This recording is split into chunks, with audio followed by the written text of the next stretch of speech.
Hi guys, welcome back to the OCD Recovery channel. Welcome to my talk show. We have, of course, Nick, the usual person that is always here to annoy me. But we have Paul first of, he's not a first on this channel. Obviously, he's done a ton of amazing videos on this channel. But in this format, for the first time, we have Paul over here with us. So say hi, Paul, to everyone, to your fans. Yo, hello everyone. It's good to be here. I'll be here all week. Yeah, Paul is actually Paul didn't realize this, but if you go onto the OCD Recovery YouTube channel and you go to the videos and you go all the way to the very beginning, one of the first videos is Paul. Yeah. I remember I Absolutely. saw that video because Paul, remember we talked about this. You were in front of a chain link fence. Mm-hmm. I remember like it was yesterday. Paul said, yeah, you know what? I've been hyper aware of my saliva for a year now, and it's really not that bad. And I was like, is this kid crazy? Yeah. Yeah. And that's how I also know. I mean, I was like, and because he wasn't like making videos for the channel for some time in between, and I used to go down there and I used to see these random clips, and Paul still was on and off active on the Facebook support group that we have. And I used to be like, okay, I mean, um, he knows his stuff. I mean, it's not just that he did a video and went away. I mean, like, yeah, he knows his stuff and he speaks really well. So, and writes really well. So I was really glad when, in fact, he started to do more videos for our channel as well. That's And they do Mo, really well. People ask so many questions. that's Momin's biggest pet peeve, Paul. So when you're writing an article, make sure you put 300 spelling mistakes. Just so you know, that's not intentional. I'm dyslexic and I'm just so bad at spelling. I'm bad at grammar. I'm the worst. And Rob told me that it's an exposure to not get rid of them. So Okay. And that's great. I mean, honestly, I'm used to it. Just I'll just have you recently, proofread my stuff from now on. I'll just copy and paste it to you. And then you can. no problem. Send it forth. I just put some music on, and it's easy to just edit stuff then. Yeah. That's great. So a real quick moment, if you don't mind, I kind of wanted to jump right in, and I think Go ahead. Yeah. the format of this has been really funny. So far, it's been like Momin and I interviewing people, which is honestly great. Like I love it. So Paul, because our journeys are so similar, what was the very beginning like before you knew Rob? Before you Before. before you knew Rob, what was that like? Oh man. Within like 5 to 6 seconds of waking up to when I went to sleep at night, just nonstop crazy, insane anxiety, constant mental compulsions. I did a lot of like physical compulsions as well. And then my I had constant like stomach problems, vomiting. I felt like I was gonna have a panic attack all the time. I could barely sleep. I was drinking all the time. I took ketamine like 10 times a day, prescribed from a doctor. It was actually the only thing that made me not feel completely terrible, but I was just high all the time, from a doctor, obviously. But it was really bad, honestly. I was compulsively trying to find ways to make it go away. So I was like looking at stuff on Google all the time, like just constantly trying to find a way to help. And then one day I was just like, oh, maybe I'll just search something on Instagram. And then I did, and I found Rob's page. And what did that look like when you first messaged Rob? Like, what was that message to him? It was honest. I was like, hey, I've read some of your stuff, and it resonates with me, and you're doing something good for a lot of people. I kind of just complimented him, and he was like, hey, do you have OCD? And I was like, I think I do. I'm pretty sure I do. I've kind of been diagnosed, but don't know for sure. And he's like, I can help you. And I was that's literally, I was just like, okay, well, I was like, oh, you can? Cool. Well, I've tried everything. And he's like, meet me at this time on this day. I'll send you a link. And then I did a Zoom call with him. And then, Yeah.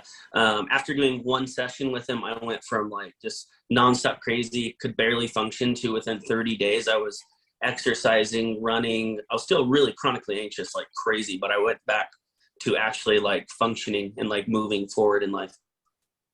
That's it. And Momin, for you, I can't really remember a moment because I don't think I've ever asked you this. What was it like when you found Rob? Like, how did that first conversation go? So before I messaged him, I had been following him for a few months.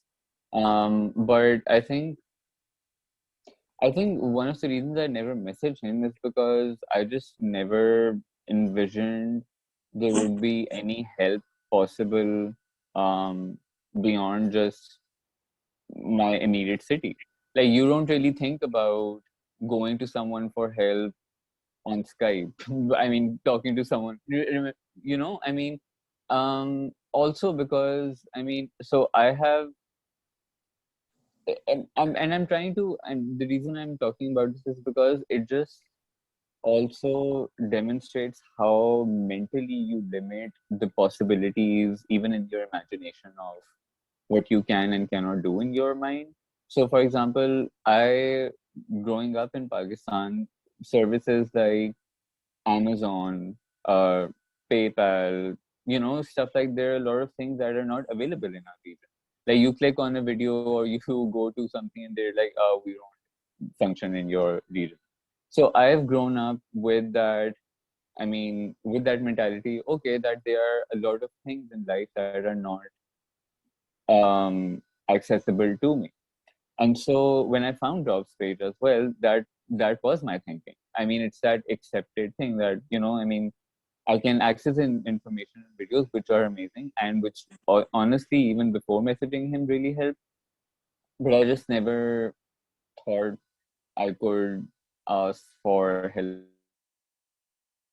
with recovery. But when I really started to search him, read about him and his page and things he had written in his bio and stuff, I was like, okay, it's worldwide. So should I take that leap of faith to message him and just like talk to someone across the world? And I just messaged him and I said, hey, I would like to take sessions with you. I live in Pakistan, so I don't know what the payment method would be, but we can figure that out. And let me know if this is possible and if it's okay, and if you have like slots available. So he was like, yeah, absolutely. And that was it. How how bad were you, Momin, when you came in?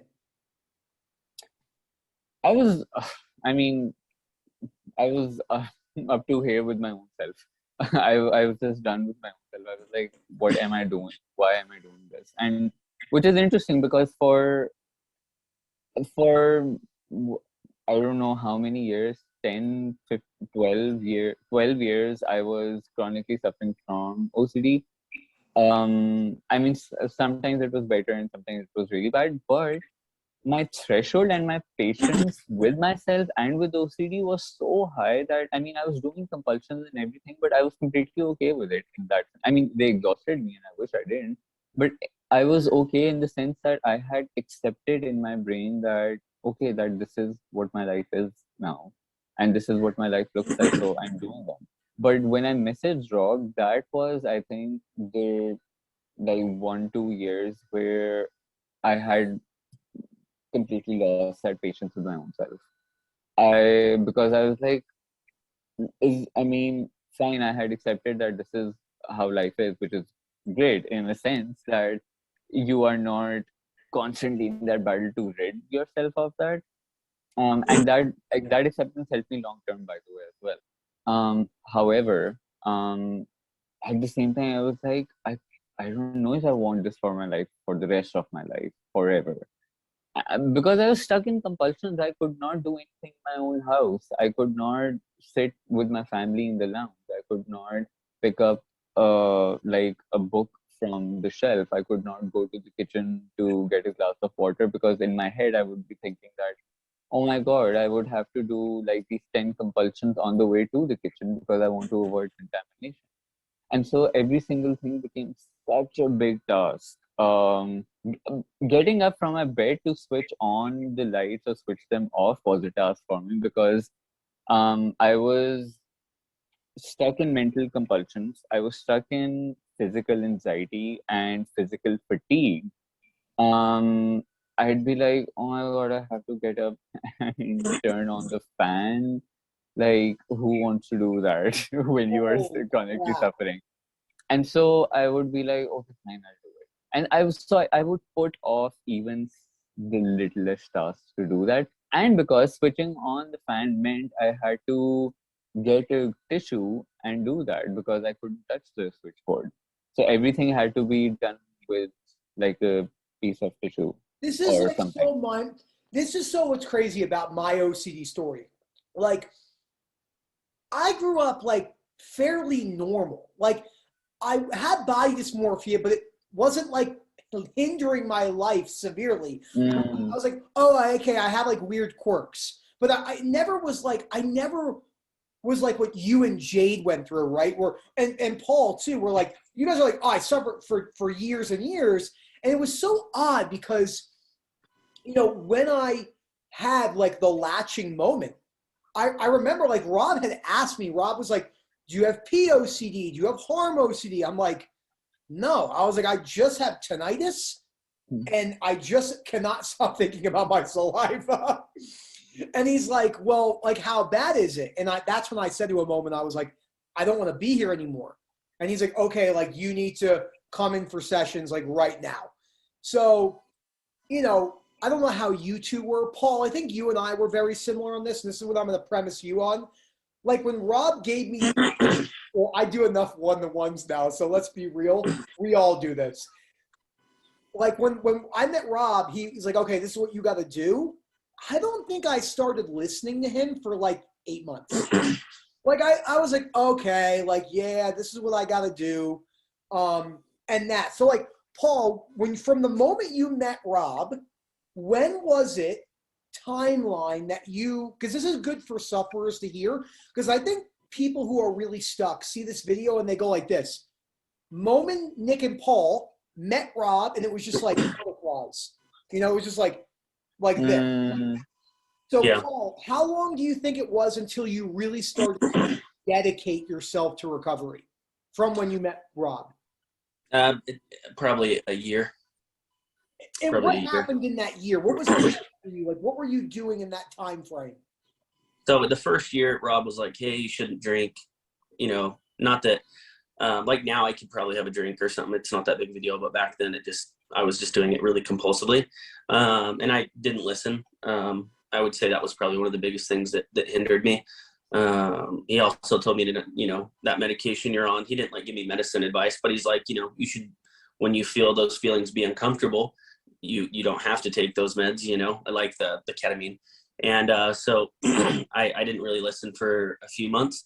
But it really took like a year. I was really struggling in the relationship I was in, and I I ended up just having something, like a really big fight with my girlfriend, and she wanted to go home with her to go see her family, and I was always scared to be by myself, but I was just like, nope, I'm not gonna go back to Christmas with you.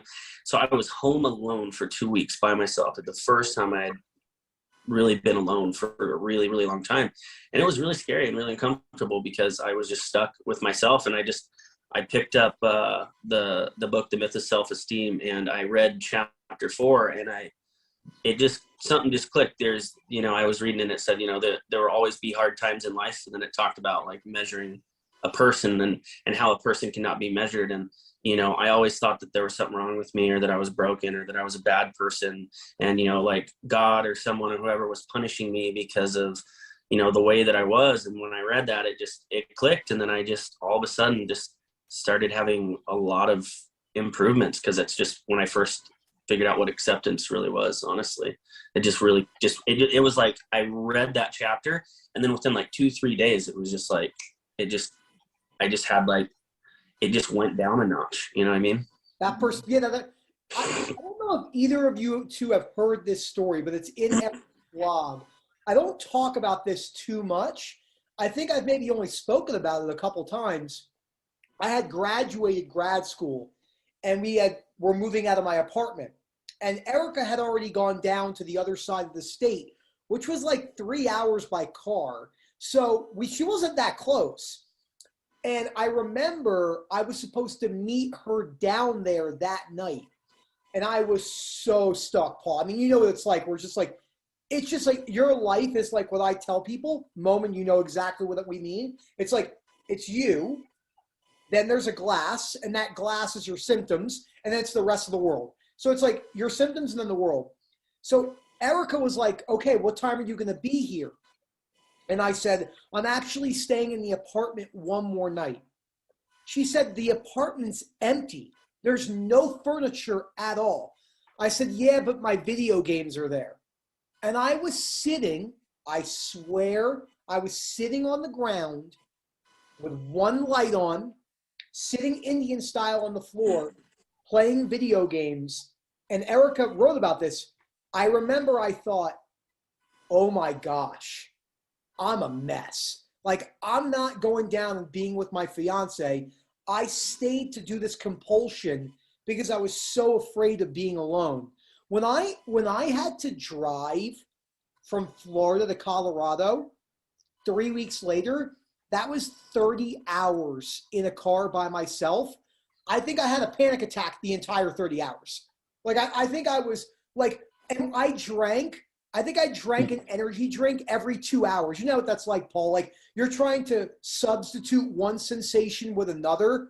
As Yeah. you both know. It's like, it's almost like thought switching, but you're doing it with a sensation, right? You're like, ooh, I don't like this sensation, so I'll just trade it for another sensation. Yeah. You know? So I would just like compulsively be energized with caffeine. And then once I realized, I'm like, oh, this is just another form of a compulsion. that was that. And I think, because for you, Paul, for someone, and this is very similar to sensory motor, what Momin and I speak about, because I think in the contamination webinars, and Momin, you remember, we have a couple people that say, yeah, but I'm not like afraid of like contaminating my family. It's like the feeling of it. I was just about to say that, because and I think you put it in a really good way, where you're like, it's kind of like thought switching, but with a sensation. Because I would be like, let's say I touched something and my hand felt contaminated. If I really thought about it, it wasn't like, oh my God, I'm contaminated. It was just that sensation. And sometimes I would delay doing compulsions, because that's how I kind of started to, in a way, also train myself to sit with discomfort, where I delayed doing compulsion. If my hand felt dirty, I would, if it felt contaminated, I would let it be contaminated for an hour or so or something. But, and in those moments, I think it really started to make sense to me that I was just not comfortable with that sensation. And also, that sensation is in a way mentally created, because in my head, I know it touched something and, oh my God, I'm having a sensation. Even though there is you get what I mean? It's not like my hand is actually buzzing, or there's some vibrator on my hand or anything. It's just like, oh my God. And so, yeah, that's the most interesting part, not to cut you off, Momin, about OCD, about how it makes it feel so real that it will just convince you. I mean, the stuff that comes in, right? When I'm talking to someone and they, like, people, you know, who don't have OCD, none of the three of us would understand. If none of us had OCD, we would not understand OCD. That's just the reality, right? It's like, it's like saying this. Someone who has $100 million understands what it's like to have $100 million. Someone who has $100 doesn't, because they don't have $100 million. They don't understand the lifestyle. OCD is very similar. So, Paul, can you explain what it felt like to a sensory motor sufferer? What did it feel like from your perspective to be hyper aware? Like, what did it feel like to have sensory motor 24/7? The best way I can explain it is I felt like I was on a different planet. it was like, sounds so weird, but I felt like I was just in like almost like a time warp where everything was super slow and just lasted forever. And it was hard to have like thoughts. Like the part of the reason I didn't read for so long is because it was really difficult for like just reading made me more hyper aware. So like I would do it, but it was like my brain was so stuffed with all of these compulsions, all these mental compulsions, that I was never able, it was really difficult for me to be able to comprehend, you know, the books and be able to retain them and practice them, because a lot of times, you know, that became really frantic, like me trying to even read it, you know? The, the best way I can describe it, it's like when it's there, it's like you're just, it's almost like you're somewhere else, but in the same place, you know? And it's just, you know, you can't really, there's not really anything you can do sometimes. Like in those situations, you just have to be uncomfortable, you know? And it took me a long time to learn to like be okay with those feelings and like not try to make them go away. Because now that I have no urge, even if I do feel that way, it doesn't matter. Like, I can be that way forever. I don't give a crap. You know what I mean? And that's what's so real quick. That's so crazy about Go ahead. sensory motor. What's so interesting about it is that a lot of people forget, Momin, and just like you with the feeling of being contaminated, when you're going through recovery. So if you're watching this right now and you have contamination OCD or you have sensory motor, specifically, you'll need to accept that you're probably going to feel contaminated. You're probably going to feel your sensation for a while. I mean, for a long time. Like, Yeah. it takes a while. I mean, Momin, the amount of compulsions that you had for your brain to just like get down the baseline, like it must have been just like a total. I Don't ask because like I used to be out with, I mean, with my family somewhere or whatever, and because, you know, I mean, I don't think I've even sometimes sat someone down and fully told them how, what my thought process used to be with like the trail of contamination in my head that I would see. Because so I've never fully explained that. But if I would, for example, I'm out with my family, there would be somewhere or another that I would get contaminated or feel contaminated. And all I could think about was, I'm going to go home, I'm going to do all these compulsions. Okay, since my or both my hands feel contaminated, how am I going to switch on the lights, or how am I going to do XYZ without my hands? And I mean, so I would already be planning in my head all the strategies that I would have to use, all the exercises that I have to do, how to get out of my clothes, how to, I mean, so it would be, that's all I would plan in my head. Honestly, I mean, there's no count. There's nothing I can tell you in concrete terms that, oh, this is what I used to do, because they were endless. Those compulsions were endless. Like, I would be sitting, I would stand in front of the sink, washing my hands for, I mean, it changed, but like maybe up to 50 times in one go. In one go, it would be 50 times.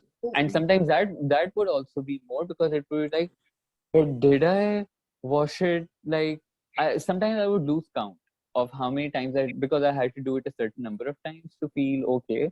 And I would lose count and I would be like, okay, was this like the 24th time or was it the 23rd? Shit, I should have kept count somehow. And then I would just do it one extra time just in case it was.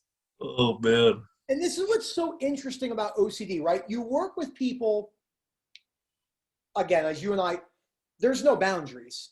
You can have OCD about anything. You meet some people like you, Momin, like now I have a couple people I'm working with where their journey is primarily, the beliefs are always there, but they have so many rituals. I mean, it's like from the moment they get out of bed to the end of the day, it's just rituals and repeating password in the computers, the way they make their like everything. Where to me, go ahead, Momin. I also just want to mention, I mean, apart from physical compulsions, my mental compulsions were so bad because there was then mental contamination issues as well, and magical thinking kind of associated with it too. So, for example, in my head, I would constantly be, I would not let certain thoughts be in my head because I thought that those were mentally contaminating me. And if I let those thoughts be there, it would be such a brain overload that I would not be able to cope. I would collapse on the floor, blah, blah, blah, whatever. So, I both feel for example, so let's say there's this lotion bottle on my nightstand, right? And so if I had to pick this up, it had to, the moment I pick it up should be exactly at the moment where I don't have a contaminated thought in my head, right? So it would be constant. So before do, and that's also why I used to delay doing tasks like switching on the lights, because if I'm getting out of bed, then the movements of my body, the moment my foot touches the floor, had to coincide with a non-contaminated thought in my head. And you can imagine how difficult that is. So for example, the contaminated thought in my head is, I'm random example, the color red. I mean, that's not how what it was, but it was red. So I would be thinking blue, blue, blue, blue, blue, blue, blue, and the minute I had to pick it up, it would be red. I would be like, oh my god, what do I do? So I put it down, and then until I'm able to pick it up with like the blue in my head, I would keep repeating that. I That is mean, so that is so the disorder is so mind blowing what it's capable of doing. Like Moment and I's journey couldn't be like, and you and me, Paul, like it couldn't be any more different. I mean, I don't know with you with that, but like Moment and I are like so pendulumly different, yet we suffered so immensely in our ways. Like it's so wild how it does that, and I think that that is just one of the most interesting things about OCD to me, because it's now that I have such a good understanding, people that I'm friends with in real life and like the way they say things, and like we all know people in our lives that definitely have subclinical or clinical OCD.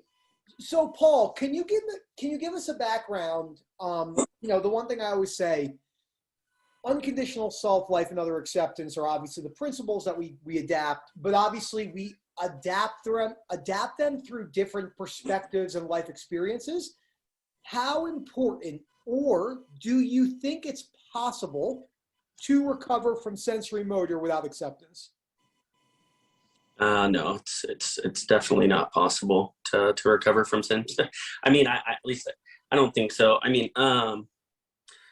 it's really interesting because I didn't really understand. It's one of those things. I feel like it's kind of like a muscle, that's gained over time through practice, and life acceptance was probably the first thing where I really, really was the biggest thing. But then acceptance of myself, and then other acceptance was probably the hardest. But once I really was able to, I guess, look at motivations of people based on backgrounds and where they were from, to be able to really understand them, I was really able to understand myself. And it made a huge difference because I don't really get emotional about things. And I think I told you about this, Nick, but the other night, I had someone break into my car, break open the back window. They stole an iPad, a bunch of stuff. And I was at a really nice place. And my gun was still in the car. My watch was still in the car, personal items, but they took about $1,000 worth of stuff, shattered my window. And I was not irritated, upset, or frustrated at all. I would just joked with the cop about it. They broke into another car and ate half a quesadilla. It's out of someone's car. They ate half a quesadilla and stole my iPad, jerks. But, I didn't care. And it was just, I think that with sensory motor OCD, especially with anger, once you get past the anxiety, there's some other emotions you have to work on. And once you really, use, acceptance, and it kind of just slices through everything like butter. Like it really makes a big difference. That was a great explanation. And I think what you said was so great, because I'm sure Momin and I, both of us, have had those perspectives where something in life has happened because of the tools we've practiced, where other people would be very bothered. So like, I got to a hike last summer. This is like, I wasn't anywhere where I am now in acceptance. And I was backing up into a parking spot at this hike, and someone had left a glass bottle on the ground. And I ran over it, and it exploded and like shot up and completely ruined my tire up in the mountains. And my buddy was like, oh my God. I said, you know what? Let's just leave it. We're already here. Let's go for a hike, and we'll worry about it when we get back. And I remember thinking, if that would have happened to me 3 years ago, there's no way. There's no way I would have handled it that probably in a stoic perspective.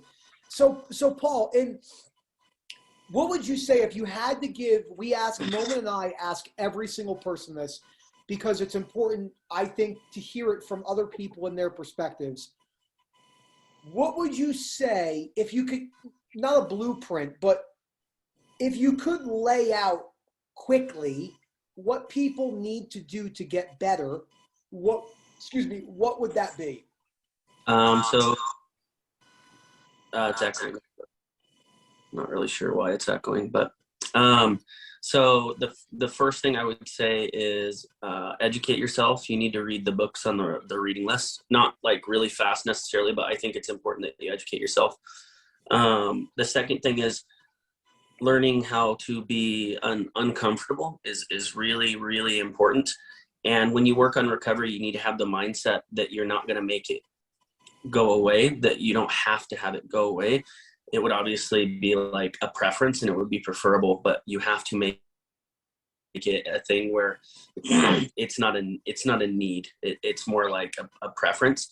And then the next thing is, with that education, you're going to understand like mental compulsions. And the amazing thing about mental compulsions is it really points in the right direction of what your fears are. And a lot of people are like, oh crap, I'm thinking about this all the time and I'm thinking about that. Well, the good news is it's like giving you this hidden message where you have the ability to be able to break down your fears. And because you know what your biggest fear is, then it's almost like you literally have the answer on what you need to do. So really looking at that core fear and breaking down that worst case scenario, even if it is a scary fear, being able to accept it for what it is. And it takes time. Your mind, it's jumping to all these instant conclusions. And when you pave the way using, rationality, what happens is your mind starts to understand what that is and eventually moves more in that pattern of rationality. And then I would say the final piece after working on the fears is you have to you have to understand that your mind and your body, just like everything else in the world, knows how to work. And you need to feel those emotions. You need to have those thoughts. You need to be uncomfortable because that's your body doing what it's supposed to do to fix itself. And in the book At Last to Life, that's when I really just, it took me 3 years to really read that book. And when I finally read it, I was like, man, this is such a stupid, no offense, but it was like such an easy principle. And I saw Momin actually make a post about it, just really letting your mind and body run wild. And when you do, your whole life, you gain freedom, and it doesn't matter. And when you gain that freedom, then you have everything back. It doesn't matter if you're uncomfortable, you can live life again. And it's, so I hope that answers the message, just being willing to be uncomfortable and look at the fears, and use the tools that you have, because we are so lucky to be able to have OCD now, and recover, we're so lucky, Paul, that was amazing. And I want to just bring it over to you, Momin. Is there anything, anything that you would add to that moment? Same thing. If you could close out with something in your opinion, maybe touch on that, what would you say? Um, I would say yeah, same. It's just that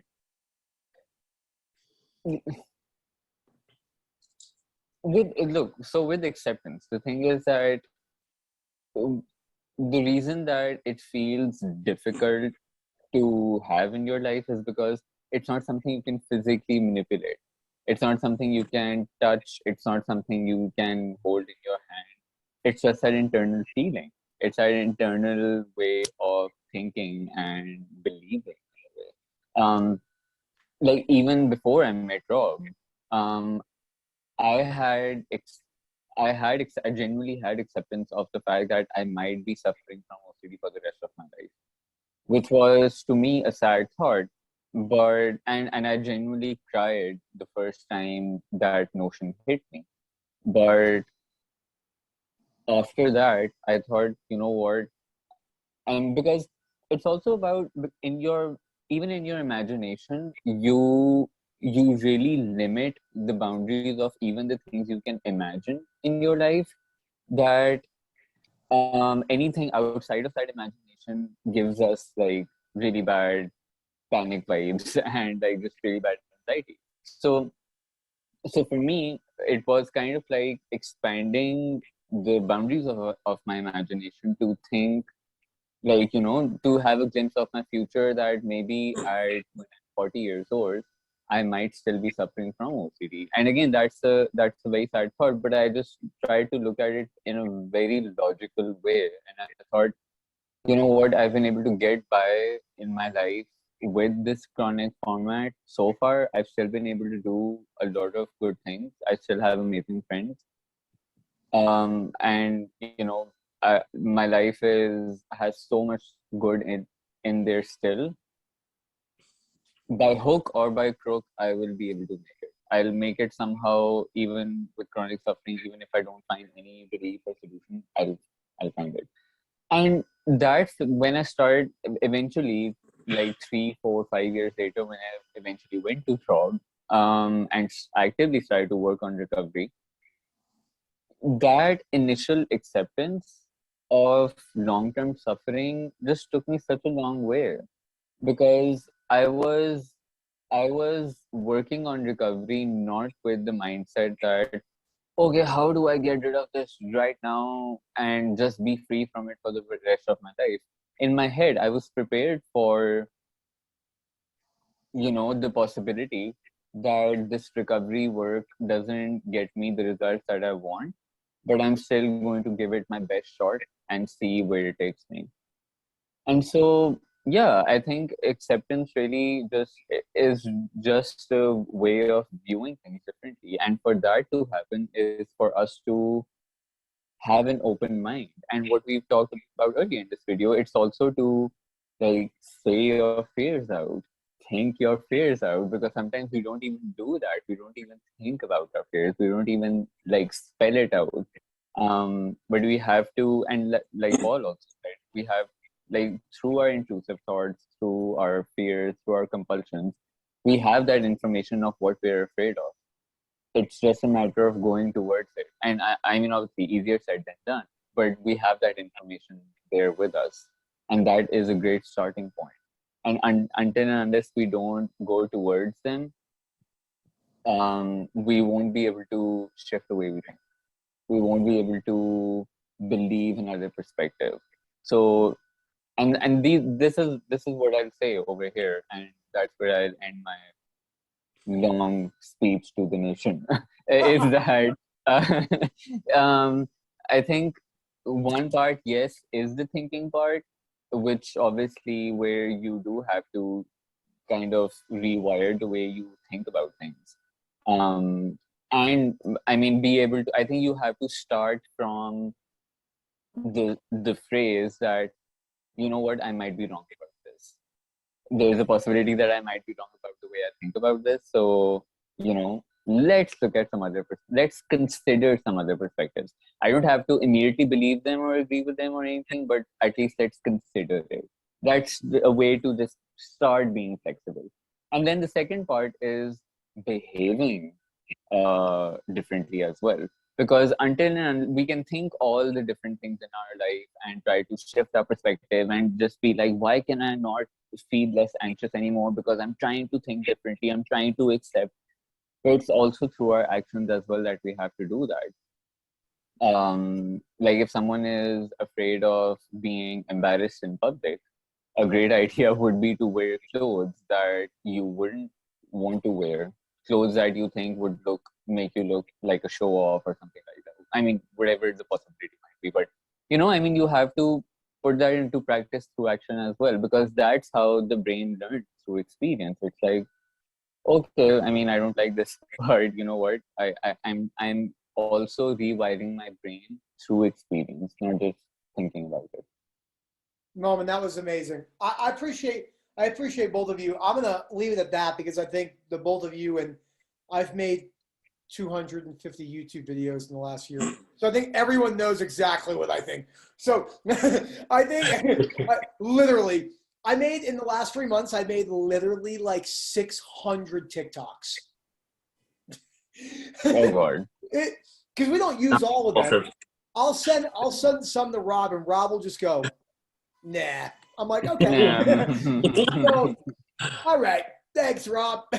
I also just want to mention to people that, I mean, again, sometimes it's also the absurdity in a good way of just going through recoveries, because if I wasn't going through recovery, I wouldn't have like met all these people around the world.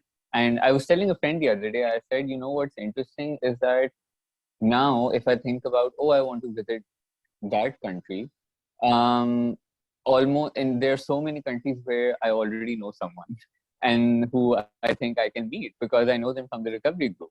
I mean, there are all these people from around the world. And right now, Paul is in Oklahoma, USA. Nick is in Colorado, USA. Yeah. I'm in Lahore, Pakistan. It's 8 a.m. on my end, 8 p.m. on Paul's end, and Nick's it's 7 p.m. What time is it? It's 9 p.m. for me. It's 10 p.m. for Paul. Oh, okay. Sorry, my bad. Yeah. So it's just planning these things out can also just be a bit of mental gymnastics, because we all live in different things. But I think whenever we get on a call, it's really nice and fun and just a nice bonding moment, to be honest. Because Nick, you and I don't get to like talk on phone calls or something that much. So no, usually Momin and I's extent of daily conversation is someone asking a reassurance question for the 800th time, and then Momin and I going, how do we explain it to where maybe they get it this time?